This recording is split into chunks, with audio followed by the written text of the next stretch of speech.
very happy Mother's Day to all the beautiful mothers sitting here. जितनी भी प्यारी प्यारी माँ यहाँ पर बैठी हैं सबको मेरी तरफ से और मेरे परिवार की तरफ से Happy Mother's Day. I am very happy to be here in your midst. This is not my first time. I have been here before also, but now I am coming after a very long time. And there are very many familiar faces also here, and I am happy to be in your midst. I thank God, मैं परमेश्वर का धन्यवाद करती हूँ for bringing me here to have fellowship with you, to hear this wonderful testimony, and to enjoy the worship, and to join you in praying for the different needs of the church and the world that you prayed for. मैं परमेश्वर का धन्यवाद देती हूँ कि वो मुझे यहाँ पर लेकर आया कि मैं आपके साथ संगति कर सकूँ, प्रार्थना में ज्वाइन कर सकूँ, आराधना में ज्वाइन कर सकूँ और इस सुंदर गवाही को सुन सकूँ.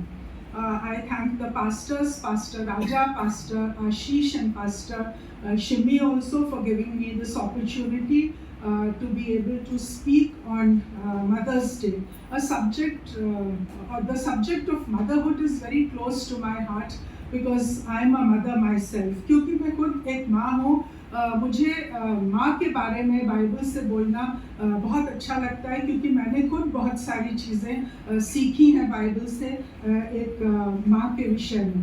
And when I was thinking, when Pastor Shimi invited me, and I was thinking, what should I speak on Mother's Day? मैं Mother's Day पर क्या बोलूँ? So I started thinking, am I even qualified to speak on Mother's Day? क्या मैं Mother's Day पे बोलने के लिए qualified हूँ कि नहीं हूँ? मैं अपने को एक माँ के रूप में कैसे देखती हूँ? How do I assess myself as a mother? Am I a good mother or am I a not so good mother? Am I an indifferent mother? What kind of a mother am I? मैं खुद सोचने लगी कि मैं किस प्रकार, मैं कैसी माँ हूँ और मुझे उसका सर्टिफिकेट कौन देगा, कौन मुझसे करेगा, कौन मुझे बताएगा कि आप कैसी माँ हो, कौन बता सकता है?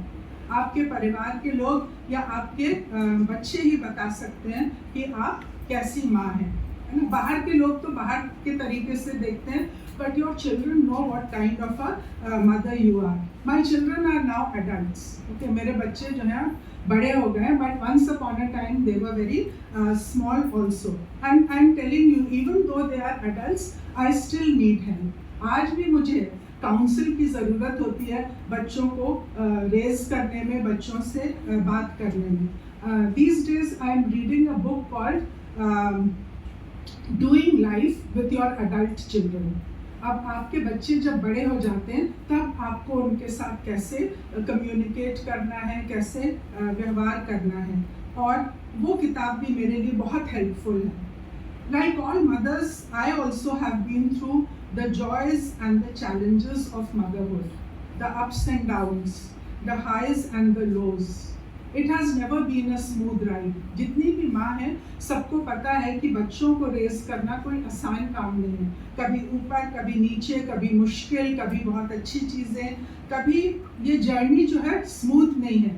कभी ऊपर जाते हैं, कभी नीचे जाते हैं, कभी स्माइल करते हैं, कभी आंसू भी बहाते हैं, कभी sometimes we smile through our tears also. आँखों में आंसू होते हैं लेकिन मुंह पर स्माइल होती है. I can see mothers smiling, so I know that mothers identify with this. But of all my roles as a mother, as a daughter, as a sister, as a wife, as a sister-in-law or daughter-in-law, the one role that I have found really rewarding, जो मुझे सबसे ज़्यादा valuable और rewarding लगता है despite everything, has been that of a mother. एक माँ का रोल जो है वो सबसे ज़्यादा रिवॉर्डिंग और सबसे ज़्यादा वैल्यूएबल लगता है. हम लोग एक प्रोग्राम कर रहे थे पिछले दिनों CNN क्रिश्चियन ब्रॉडकास्टिंग नेटवर्क के साथ मदर्स डे के लिए, in which we were talking about, this person was interviewing me and she was talking about the challenges of a working mother. जो working mothers होती हैं उनके challenges क्या होते हैं वो मुझसे पूछ रही थी. तो मैं सोचने लगी कि I was also a working mother. कौन मुझे बताएगा how good or how bad or how indifferent I was as a working mother. तो मैंने सोचा मैं अपने बच्चों से पूछती हूँ कि वो मुझे कैसे असेस करते हैं। मैंने दोनों बच्चों से अलग अलग पूछा, how would you rate how would you rate me as a mother on a scale of 1 to 10। 1 to 10 के स्केल में आप मुझे कैसे रेट करेंगे। I will not tell you the result नहीं बताऊंगी, बाद में आप मुझसे पर्सनली पूछ सकते हैं, but after that I give my self a pat on the back.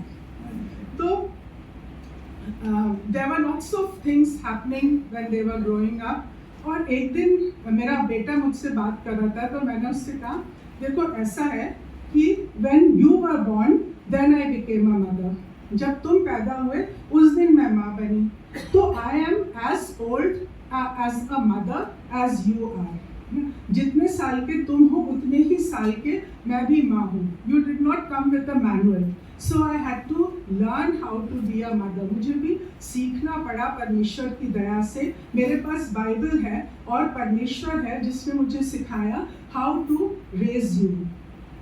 A mother's work is 24/7। ना सब लोग ये अग्री करेंगे कि एक माँ का काम जो है वो 24 घंटे का होता है, ऑलवेज ऑन कॉल, एक डॉक्टर की तरह हमेशा कॉल पे रहते हैं। कभी कभी आप काम पे होते हैं, स्कूल से भी कॉल आ जाता है और आपको वो अटेंड करना होता है, चाहे आप होम मेकर हो, चाहे आप प्रोफेशनल हो। आपकी फर्स्ट प्रायोरिटी, आप अपने बच्चों से कहते हैं you are my first priority. मैंने भी अपने बेटे से इसी तरीके से कहा, I am a working mother but you are my first priority. चाहे कुछ भी हो जाए, I am just a phone call away. उसने मेरी इस बात को विश्वास किया, उसने मुझे कॉल किया, मैं एक मीटिंग में थी, फ़ोन साइलेंट पे था, फ़ोन उठा नहीं पाई। उसने फिर कॉल किया, मेरी माँ ने कहा था you are my first priority and I will always pick up your phone. उसने फिर कॉल किया, फिर मैं नहीं उठा पाई। उसने 11 बार फ़ोन किया और 11 बार मैं नहीं उठा पाई। वो एक के बाद एक करता चला गया फ़ोन। सोचा कि my mother is so I am so important to my mother, माँ ज़रूर मेरा कॉल उठाएगी। शाम को जब घर पहुँची, mummy you said I am your first priority, आपने मेरा फ़ोन नहीं उठाया। सॉरी बेटा, फ़ोन उस पर था, साइलेंट पे था, मैं नहीं उठा पाई। We are not able to keep our promises. कभी कभी हम बच्चों को प्रॉमिस करते हैं और वो प्रॉमिसेस पर हम खुद नहीं खरे उतरते हैं। That is what makes us think what kind of a mother have I been, है ना, किस तरीके की मैं माँ रही हूँ। Mothers are going through challenging times, specially in today's culture. आज के समय में mothers are going through difficult times. बहुत बच्चों के ऊपर भी बहुत प्रेशर है, पेरेंट्स के ऊपर भी बहुत प्रेशर है, क्योंकि जिस कल्चर में हम रहते हैं ये कल्चर बहुत डिमांडिंग है। Mothers are constantly worried, they worry about their children's health, then they worry about their children's studies. अपनी बच्चों की पढ़ाई की चिंता करती हैं, उनके करियर की चिंता करती हैं, उनके फ्यूचर की चिंता करती हैं। और बहुत सारी मदर्स घर में काम करती हैं, they are working outside also, multitasking on many fronts, and nevertheless mothers are expected to be all things to their children. Children also expect the same and society also expects the same. We are their nurturers, हम उनको पालते हैं, we are a cook to them, खाना भी बनाते हैं। जब बीमार पड़ते हैं, when they are sick, we are nurses to them. When they are getting bored, we entertain them, उनके लिए entertainment भी provide करते हैं। जब उन्हें एडवाइस की ज़रूरत होती है, हम उनको एडवाइस भी देते हैं। जब कहीं ले जाना होता है तो ड्राइवर भी बन जाते हैं ना। जब आपस में लड़ रहे होते हैं तो पीस मेकर भी बन जाते हैं, और ये भी सुनना पड़ता है आप उसको ज़्यादा प्यार करती है, मुझको कम प्यार करती हैं। So we are peace makers also. उससे बढ़ के we are sounding boards. Okay, when they come back stressed from school, they use us as their sounding board. You name it. When I'm talking about mothers, I'm not undermining the role of the father. The role of the father in the family is equally important. एक पिता का भी role उतना ही important है। लेकिन आज हम mother's day celebrate कर रहे हैं। फादर्स डे कब सेलिब्रेट करेंगे? June 15th को ना। Then from here maybe someone will talk about the impact of a father. On 9th May 1914, President Woodrow Wilson of United States, he instituted the second Sunday of May as the day on which there will be a public expression of our love and reverence for our mothers. Woodrow Wilson ने 1914 में मई 9 मई को उन्होंने कहा कि मई का जो second Sunday है उसको हम मनाएंगे मदर्स डे के रूप में, जिसमें हम एक्सप्रेस करेंगे कि what our mothers mean to us. Today I want to talk to you about a mother's influence on her children. एक माँ का क्या इन्फ्लुएंस होता है, क्या इम्पैक्ट होता है अपने बच्चों के ऊपर. एंड व्हेन आई से mother's, it is not just about mothers who gave birth to their children. ना केवल वो माँ जिन्होंने अपने बच्चों को बायोलॉजिकली जन्म दिया, पर वो सब लोग जो किसी ना किसी की देखभाल कर रहे हैं, who are mothers in their profession, in their careers, या अपने extended family में, जहाँ पर भी आपके चारों ओर बच्चे हैं, because the maternal instinct is there inside you. आप एक माँ हैं. अगर आप एक परिवार में हैं, परिवार में बहुत से लोग हैं, आप उनकी माँ हैं. मेरे पास 2 बेटे हैं, दोनों आप अडल्ट हैं. मैंने 24 साल से ऊपर एक बॉयज़ कॉलेज में पढ़ाया as a lecturer and associate professor. उसके बाद मुझे मौका मिला आईटी कॉलेज में सर्व करने का, जहाँ पे 4000 लड़कियाँ थीं, और मुझे लगा कि these 4000 girls are my daughters. और मैंने कभी डॉटर्स को हैंडल नहीं किया था, लेकिन उन 10-11 साल में मुझे बहुत क्लोजली उनसे एसोसिएट होने का मौका मिला और उनसे बातचीत करने का मौका मिला. अभी आपके सामने ये पैसेज पढ़ा गया, प्रोवर्ब्स 31. प्रोवर्ब्स 31 जनरली हम इसको कोट करते हैं, the wife of a Nobel character.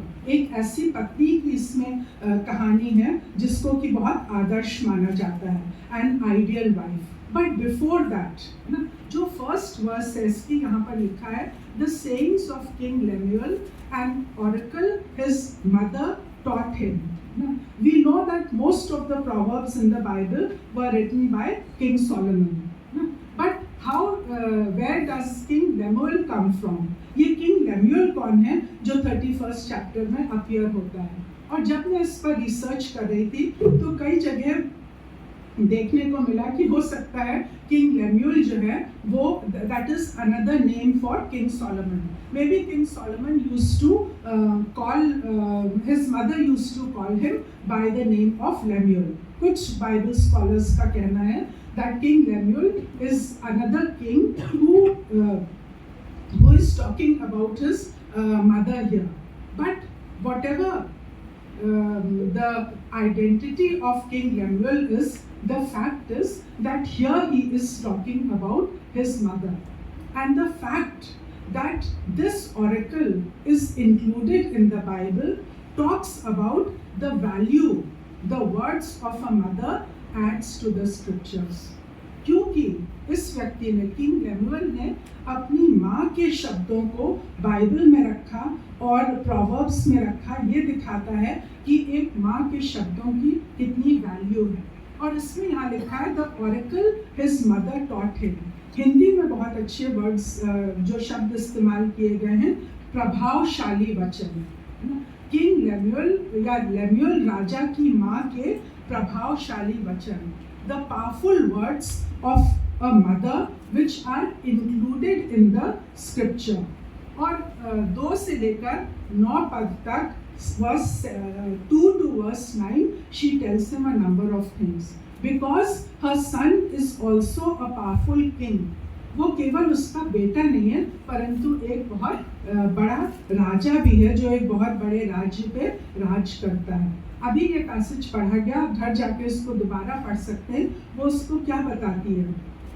पहले बताती है वॉच योर कैरेक्टर, अपने चरित्र को देखो. Do not be a womaniser, पर स्त्री गमन मत करो. अपना काम, अपना समय जो है वो दूसरी स्त्री पर बर्बाद ना करो. Watch your character because you are a king and everyone is watching you. एक शिक्षा दे रही है माँ, एक teaching, mother is teaching her adult son. दूसरी चीज़ कहती है वॉच योर बिहेवियर, अपने चाल चलन पर ध्यान दो. Do not be drunk on wine, है ना. अपना समय मदिरा पीने में वेस्ट ना करो, क्योंकि उससे तुम्हारा दिमाग काम नहीं करेगा। तीसरी चीज़, वॉच योर पोजीशन। जो पद तुम्हें परमेश्वर की ओर से मिला है उस पर पूरा ध्यान दो। कैसे? जज फेयरली, जब न्याय करो तो सही न्याय करो। Speak for those who can not speak for themselves. जो लोग अपना बचाव नहीं कर सकते उनके बिहाफ पे खड़े होकर उनके लिए बोलो। Defend the rights of the poor and needy. एक राजा होने के नाते जो निर्धन है, जो ज़रूरतमंद है, उनके लिए खड़े हो। एक माँ ने अपने पुत्र को शिक्षा दी जो एक राजा भी है। A mother instructed her son, who is also a powerful king, and the son thought it important that it should be included in the Bible, in the scriptures. And then the book ends with the epilogue. फिर एक epilogue है जिसमें जो बेटा है वो बात करता है about a wife of noble character, एक ऐसी पत्नी जिसका मूल्य जो है वो जो रूबी से भी अधिक है। और उसके कैरेक्टर के बारे में क्या बताता है वो पूरा चैप्टर आप वर्स 31 तक पढ़ सकते हैं। Whose children arise and call her blessed, जिसके बच्चे उठकर अपनी माँ को धन्य कहते हैं। Who is clothed with strength and dignity, एक ऐसी स्त्री जो कि स्ट्रेंथ और डिग्निटी का पहरावा पहने हैं। Who speaks with wisdom and gives faithful instruction, जो कि बुद्धि की बातें बोलती है और अच्छी शिक्षा देती है। I think this is one of the best tributes that a son can give to his mother. What an impact it must have had on the son. कितना बड़ा इफेक्ट हुआ होगा उस बेटे पर जो अपनी माँ की उन बातों को याद करके पवित्र शास्त्र में लिख रहा है। There are many ways in which a mother impacts her children. बहुत सारे तरीकों से हम जो माएँ हैं अपने बच्चों के जीवन पर असर छोड़ते हैं, अपने बच्चों के जीवन पर एक छाप छोड़ते हैं। But today I want to draw your attention to two very powerful ways in which a mother impacts her children. दो बहुत पावरफुल तरीके हैं जिससे कि एक माँ अपने बच्चों पर एक छाप छोड़ती है, एक असर छोड़ती है। पहली चीज़ with her teaching, शिक्षा के द्वारा, टीचिंग एंड ट्रेनिंग। शिक्षा के द्वारा एक माँ अपने बच्चों को क्या शिक्षा दे रही है, और दूसरा अपनी प्रार्थनाओं के द्वारा। दो चीज़ों पर हम थोड़ी देर के लिए मनन करेंगे, ध्यान देंगे। How a mother impacts her children by what she teaches them, जो शिक्षा उनको देती है, और दूसरा जो प्रार्थनाएं उनके लिए करती है। A mother teaches her children not only by what she does, what she says, but also by what she does, because children are close observers. हम बच्चों को केवल अपने शब्दों से ही नहीं शिक्षा देते हैं, हम जो होते हैं उससे भी उनको शिक्षा मिलती रहती है ना। किसी ने कहा children don't obey as much as they imitate. बच्चे आपकी आज्ञा उतनी नहीं मानेंगे जितना आपको देख कर वो करेंगे। मैं अपने बेटे को बार बार कहती थी कि फ्रिज से बोतल निकाल के डायरेक्टली बोतल से पानी नहीं पियो और ग्लास में डाल के पानी पियो, लेकिन वो क्यों मेरी सुनता जब मैं खुद वही काम करती थी। मुझे सीखने की ज़रूरत थी जब इससे पहले कि मैं उसको सिखा सकूं। Proverbs 22:6 says, train a child in the way he should go and he will not depart from it when he is old. बच्चे को उस मार्ग की शिक्षा दो जिस पर उसको चलना है और वो बुढ़ापे तक उससे नहीं हटेगा। What you teach your children is so important. There are two characters in the Bible who really impress me. दोनों जवान लड़के, एक जोसेफ और एक डैनियल। टीनेज में ही वो अपने परिवार से अलग हो गए थे। जोसेफ जो था वो टीनेजर था जब उसको बेच दिया गया था एक दूसरे देश में पोतीफर के घर में, और जब उसके सामने इतना बड़ा टेम्पटेशन आया कि पोतीफर की पत्नी उसको सेड्यूस करना चाह रही थी, उसने कहा कि मैं परमेश्वर के विरुद्ध कैसे पाप कर सकता हूँ, how can I sin against the lord. इतनी छोटी उम्र में उसकी माँ ने, उसके बाप ने, what his parents must have taught him or inculcated in him, that he was able to stand against that temptation and say no to it. One day our children will leave us and go into the world. How will they stand against the temptations of the world? Daniel भी एक छोटा लड़का था, एक teenager था, अपने परिवार से अलग हो गया था, but he was able to say no to the food that was first consecrated by the temple priest. कैसे उसको कैसे वो शिक्षा घर की याद थी कि उसने कहा कि मैं वो खाना नहीं खा सकता जो कि पुजारियों ने पहले चढ़ाया हो. I really marvel at the teaching that these children must have got at their homes. You know, sometimes practically when we teach our children, जब हम अपने बच्चों को शिक्षा देने की कोशिश करते हैं तो हमारे बच्चे हमसे क्या कहते हैं? आपको कुछ नहीं पता, हमको सब पता है. आपको क्या पता कि क्या हो रहा है ना, आप तो दूसरी दुनिया में रहती. But I tell you, continue to teach your children even if you have to hear these things.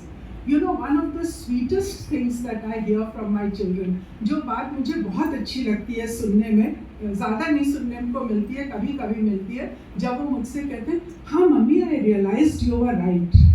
हाँ मम्मी, मैंने रियलाइज़ किया आप सही कह रही थी. वो शायद कुछ सालों के बाद हो, कुछ दिनों के बाद हो, लेकिन वो सुनने में इतना अच्छा लगता है कि दे रियलाइज, है ना. उस समय मैंने कहा, उस समय तो तुम कह रहे थे आप गलत हैं.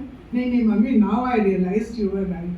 फिर मैंने रियलाइज किया कि आप सही कह रहे थे. सो दे आर इम्बाइबिंग दैट, है ना. जो आप शिक्षा दे रहे होते हो उस समय वो शायद नाराज होते हैं, but they are imbibing that, they are inculcating that.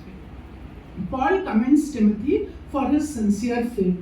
And for second Timothy अगर आप पढ़ें तो उसमें पॉल तिमोथी को कहता है कि वो शिक्षा जो तुम्हारी माँ ने और तुम्हारी नानी ने तुमको दी, the teaching that your mother and your grandmother gave to you, how right from infancy. 2 Timothy 3:15 में लिखा है, the teaching you were taught the holy scriptures right from infancy.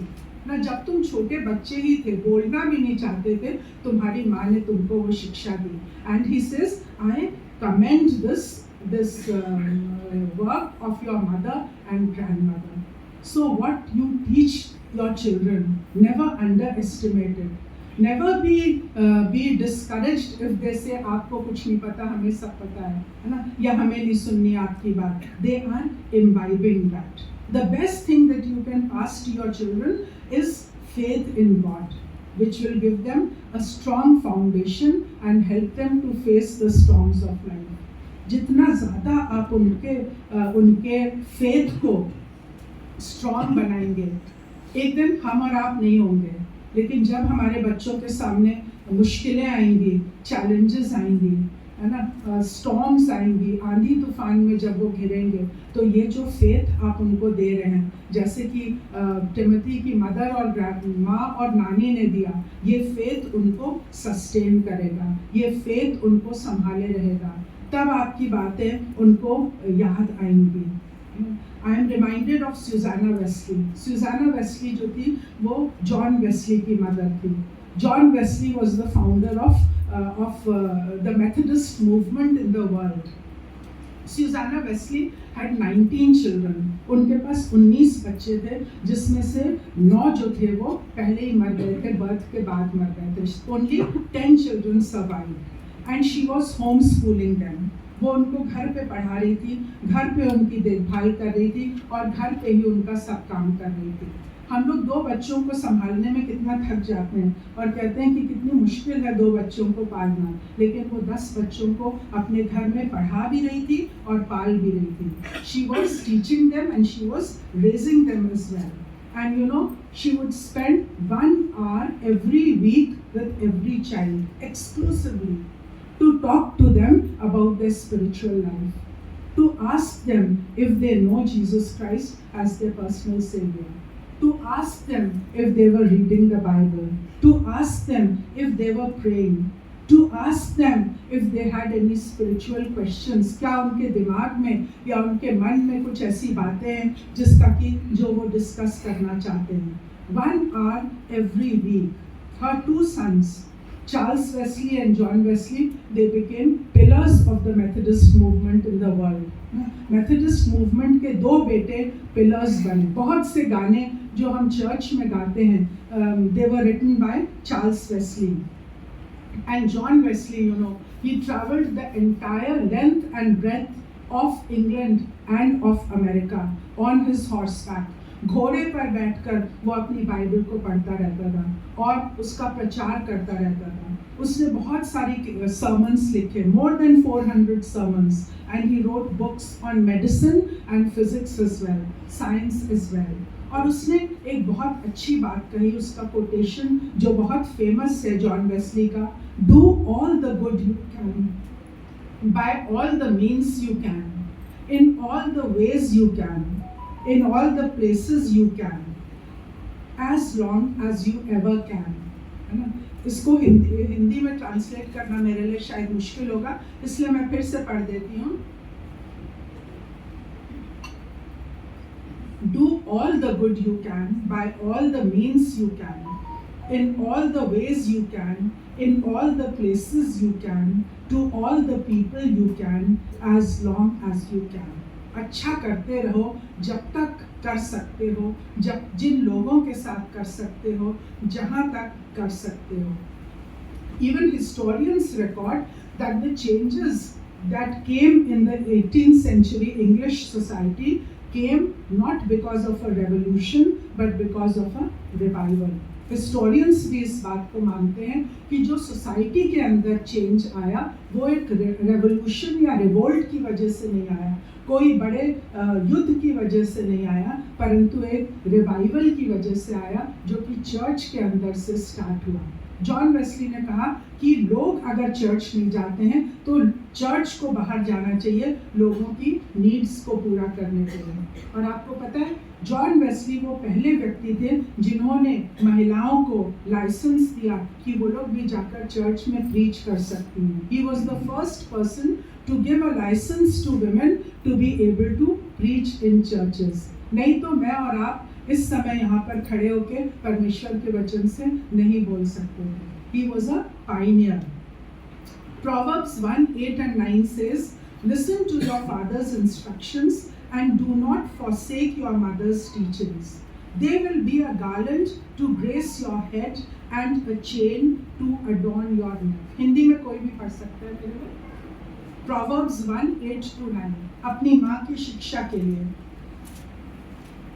अपनी माँ की शिक्षा जो है वो गले के लिए एक हार है और इसको कभी ना तजना, कभी ना छोड़ना. आज हम अपने बच्चों को क्या शिक्षा दे रहे हैं, है ना. हो सकता है हम सोचें ये लोग सुनते तो है नहीं, क्या फ़ायदा बोलने से, लेकिन वचन हमें बताता है, the word of God tells us that we continue to teach them because it impacts them till eternity. What we teach them touches their life. It transforms their life for eternity. And this is because motherhood is not just something that happens biologically. It is a calling. It is a holy calling that God has given us. It is a privilege that God has given us. ये एक ऐसी चीज़ नहीं है कि हमने एक बच्चे को जन्म दिया, पर परमेश्वर की ओर से मिला हुआ एक वरदान है, एक रिस्पॉन्सिबिलिटी है जिसका कि अकाउंट हमको. आज सुबह मैं एक मैसेज सुन रही थी YouTube पे, जिसमें एक स्त्री बता रही थी, एक महिला बता रही थी कि हमें अपना अकाउंट देना पड़ेगा परमेश्वर को. जो बच्चे उसने हमको दिए, हमने उनको किस तरीके से रेज किया, हमने उनको क्या सिखाया, हमने उनको किस तरीके से बड़ा किया कि वो इस दुनिया में रह करके परमेश्वर के पर्पस को पूरा करें. दूसरी चीज़, the prayers of a mother. You know, सबसे अच्छा गिफ्ट जो आप अपने बच्चे को दे सकते हैं, the best gift that you can give to your child is your prayer. जो प्रार्थनाएं आप उसके लिए करते हैं. मुझे अब्राहम लिंकन का एक कोटेशन बहुत अच्छा लगता है. वो कहता है, I remember the prayers of my mother. They have followed me. They have clung to me all that I am or hope to be, I owe to my mother. Abraham Lincoln जो America के president रह चुके हैं, उन्होंने कहा, मैं अपनी माँ की प्रार्थनाओं को याद रखता हूँ। मेरी माँ की प्रार्थनाओं ने हमेशा मेरा पीछा किया है। मेरी माँ की प्रार्थनाएं ऐसा लगता है जैसे मेरे शरीर से चिपकी हुई हैं। जो कुछ मैं आज हूँ और जो मैं हो सकता हूँ, दैट इज बिकॉज, वो इसलिए क्योंकि मेरी माँ ने मेरे लिए प्रार्थनाएं की हैं। उसके बाद वो कहते हैं, no man is poor who has a godly mother. जिसके पास परमेश्वर का भय मानने वाली माँ है, वो व्यक्ति कभी निर्धन हो ही नहीं सकता। और बहुत सही बात है ये। आपने मोनिका के बारे में सुना होगा। मोनिका जो थी वो सेंट ऑगस्टीन की माँ थी।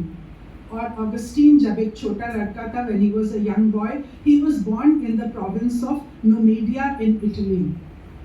एक छोटी जगह पे उसका जन्म हुआ। He was sent to Carthage to study. Carthage जो एक बहुत बड़ा शहर था 5th century AD में, वहाँ उसकी माँ ने उसको पढ़ने भेजा। लेकिन जब वो वहाँ गया, when he went to study there, he fell into bad company. Committed every conceivable sin that he could commit. जितने भी पाप हो सकते थे दुनिया में, वो सारे उसने किए। He got involved with a woman and he even had an illegitimate child. उसका एक संबंध हुआ एक महिला से, और उसके साथ उसका एक बच्चा भी हुआ। मोनिका को ये सारी बातें पता थी और वो उसके लिए बहुत प्रार्थना करती थी। वो रो रो के प्रार्थना करती थी। वो चर्च में चली जाती थी, ऑल्टर में बैठ के वो प्रार्थना करती रहती थी उसके लिए। और एक बार जब बिशप आए तो उन्होंने कहा कि मोनिका, सब लोग घर चले गए हैं, तुम भी जाओ। उसने कहा, नहीं, मैं अपने बेटे के लिए प्रार्थना कर रही हूँ, और आप भी बिशप साहब, आप भी मेरे बेटे के लिए प्रार्थना करें। बिशप साहब ने बहुत अच्छी बात उसको कही जो मेरे दिल को छू गई। The bishop said, Monica, the child of those tears will never perish.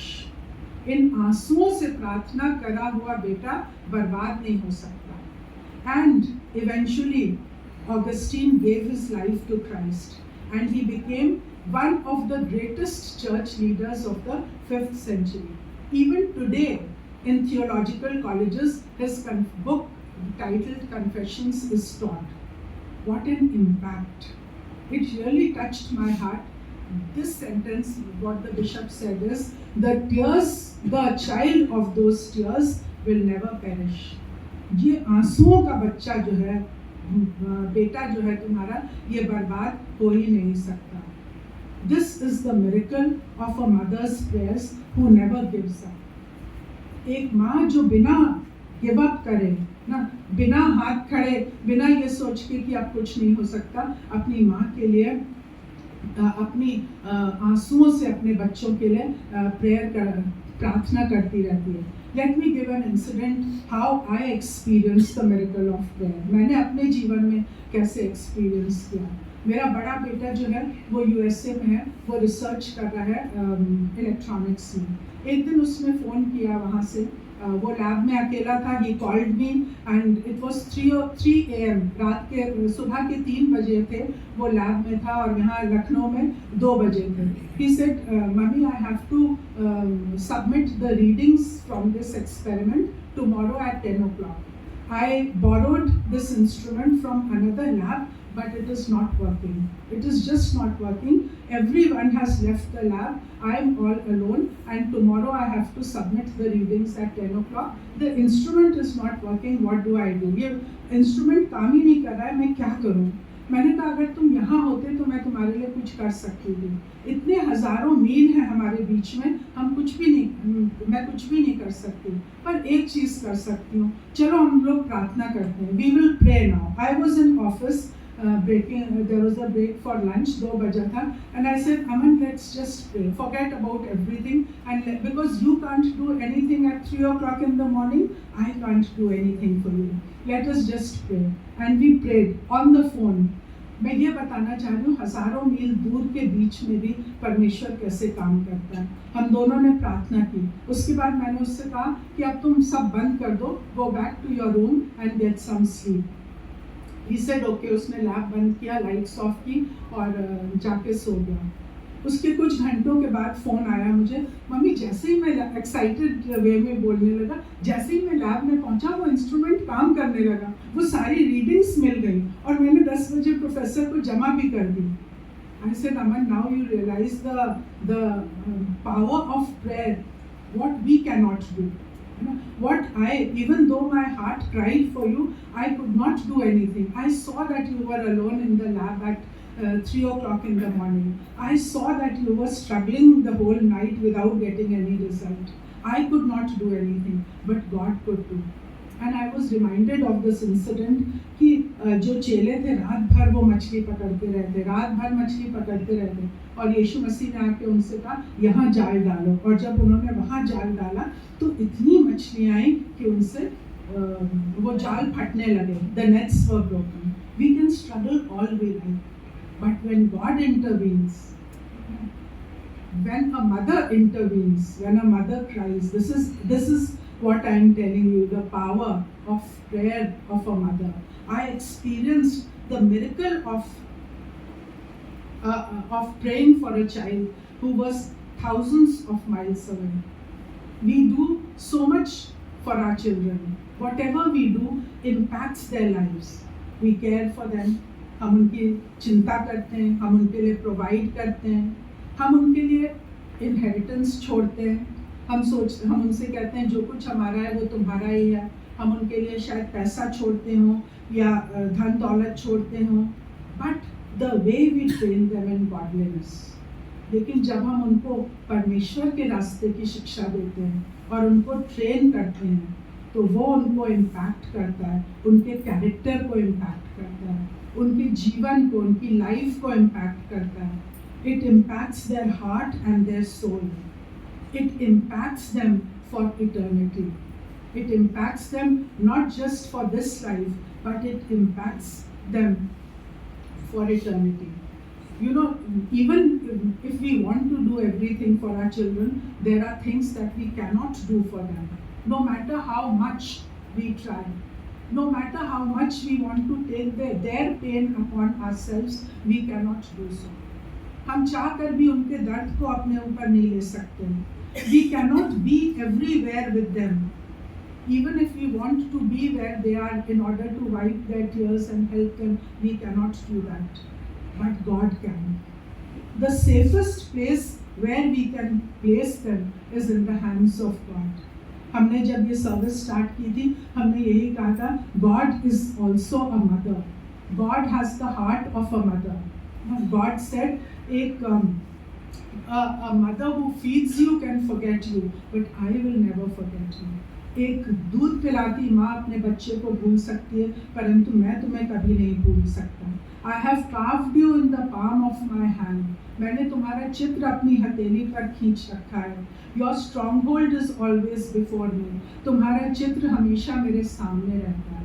I think that is the safest place where we can place our children, where we place them in God's hands, and we know that God will take care of our children. What we teach them impacts their lives for eternity.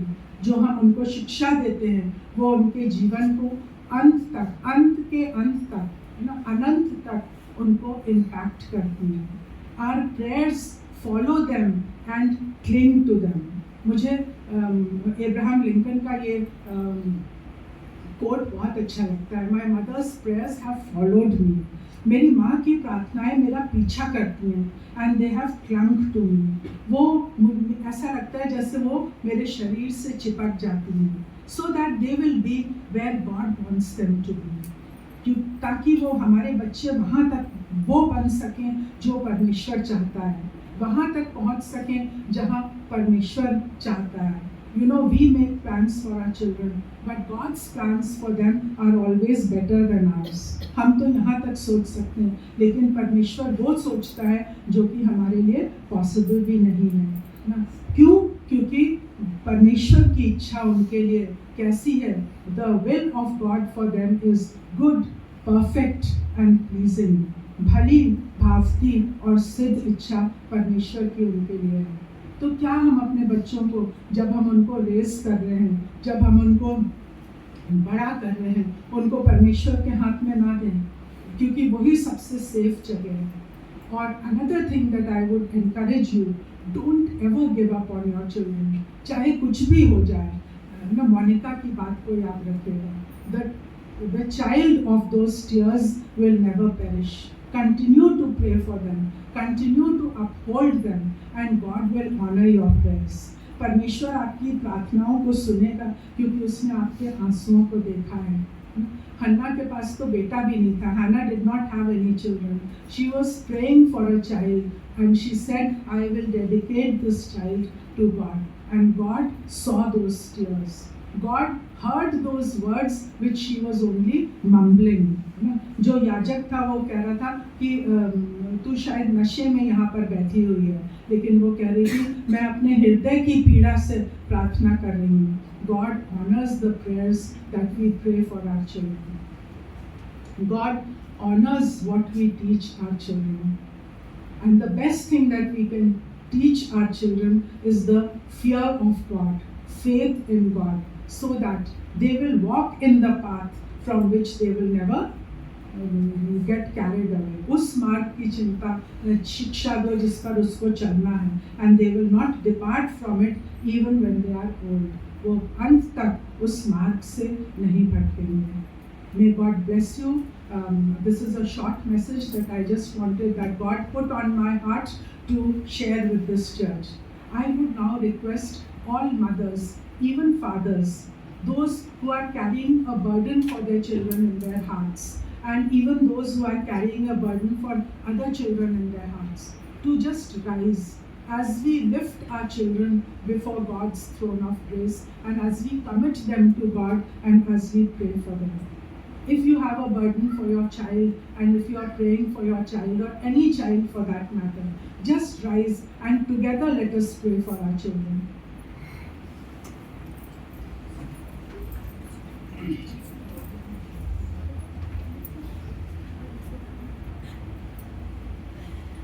Thank you, Lord. Thank you, Jesus. Thank you, Jesus. Thank you, Lord. Thank you, Lord, that our children are more precious to you than they are to us.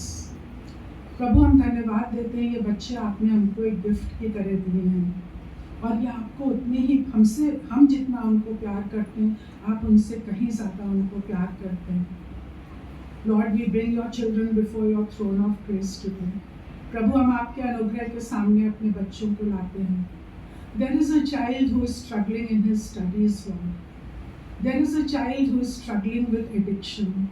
There is a child who is struggling with relationships. There is a child, Lord, who has given up. There is a child who is struggling with depression and discouragement. There is a child who does not know how to move forward. Lord, we bring these children before you. You have seen our tears, Lord. You have heard the groanings of our heart, Lord. Lord, there is no safe place where we can put them except the safest place, which is right in your hands, Lord. Lord, we commit our dear children into your hands, Lord. We know, Lord, that you have seen our tears and you have heard the groans of our hearts, Lord, and you will take care of them. The children of those tears will never perish. Lord, we commit them in the palm of your hand, where you have engraved their picture, Lord, where their stronghold is always before you. Lord, I pray that you will talk to them. Even now, Lord, that child who needs to hear your voice, that child who needs to realize that you are calling him, that child who can say, I have sinned against the Lord and I have sinned against my father. I will go back to my father's house. I will go back to the arms of my mother. I will say, I am sorry. Lord, these children are precious in your sight, much more precious than they are to us, Lord. Lord, I commit them into your hands. Take care of them, Lord. Hold them by the hand, Lord. Don't let them slip, Lord. Don't let them out of your sight, Lord. Watch over them. Bring them back, Lord. Restore them. Bless them, Lord. Take them from strength to strength, Lord. May your good, perfect, and pleasing will be done in their lives, Lord. Lord, talk to them, open their hearts, Lord, that they will know you, Lord, and they will say, yes, Lord, yes, Father, yes, Mother, I am coming back, I am coming back. Thank you, Lord, for hearing our prayers, Lord. Thank you, Lord, that you have given us this opportunity on this Mother's Day to pray for our children and to commit them into your care. For we ask this prayer in Jesus' name. Amen. Please be seated. Thank you. God bless you.